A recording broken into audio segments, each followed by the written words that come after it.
birthday, we're joined by a guest from Mom's Clean Air Force to talk about plastics and the impact it can have on your children's health. So this is Samantha Schmitz, who is joining us this morning to talk more about it. Good to see you. Thanks for coming in. Thanks for having me. So before we talk about how that exposure can happen, what's the biggest fear with the impact, especially for kids? Yeah, so the impact, like you said, is really bad for kids. Kids are still developing, so their bodies are especially vulnerable. But the chemicals that are in plastics are known human carcinogens. So unfortunately, they can increase the rates of cancer, diabetes, neurological problems. But they also disrupt our endocrine system, which means, they're causing really bad reproductive harm. So fertility issues, you see that all over the news a lot of the time. Low birth weight, things like that. So the harms are pretty widespread, and it's also about the production of plastics, which come from fossil fuels and petrochemicals. So, when those facilities are in communities, they're causing real harm and real air pollution for those communities as well. I know that there is some concern in the medical community, just as plastics themselves don't break down in nature. Is it true, to the best of your knowledge, you're not a doctor, but is it true to the best of your knowledge that if the child, I guess, is exposed to these, that it's the same within the body, right? It doesn't break down as much as perhaps something else might. Yeah, exactly. And arguably it's worth, right? They're staying in the body for a lot longer because they're younger kids. Yeah. Let's talk about how that exposure happens. What is it that would be most likely for a young person to come in contact, not necessarily come in contact with this, but for the chemicals, the plastic-related chemicals to impact the child? Yeah, totally. So some common culprits include things like our plastic cutting boards, lots of things in our kitchen like nonstick pans. It can also include synthetic clothing, so things like polyester leaching into our skin. And unfortunately, 50% of plastic produced is single-use, so that means things like single-use water bottles, single-use containers, single-use bags. So those are all ways that they come in contact with our skin, our air, our food, and leach into our bodies. So we'll start with the easier fix on the individual level, and then we can talk about what corporations, government can do about it. But on the individual level, what's the fix?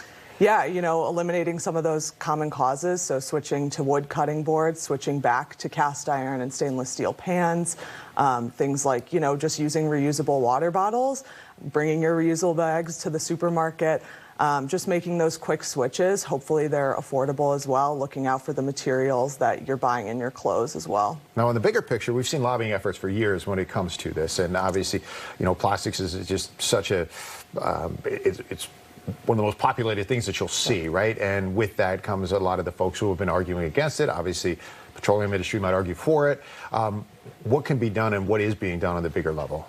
Yeah, that's what we work on every day, right? So there's a lot of money in this industry, unfortunately, but it's about holding our government officials accountable. It's about making sure that people understand the impact, because when you hear the health harms, it's really scary, right?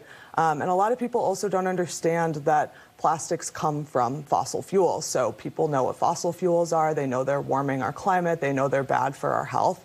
But making that connection is really important, and it's often something that's pretty overlooked. So continuing to advocate, calling, and meeting with our elected officials so that they're held accountable to the people instead of to profits and industry is really important. Yeah, the debate on this will most certainly continue.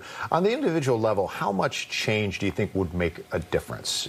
For example, if you swapped out the cutting board, is that going to be enough to potentially make a difference? Or is this the type of thing where you really have to have, overexposure? You do the studies on a certain food and then you realize your coffee, you have to drink 30 cups of coffee a day for it to make a difference. What would make a difference here?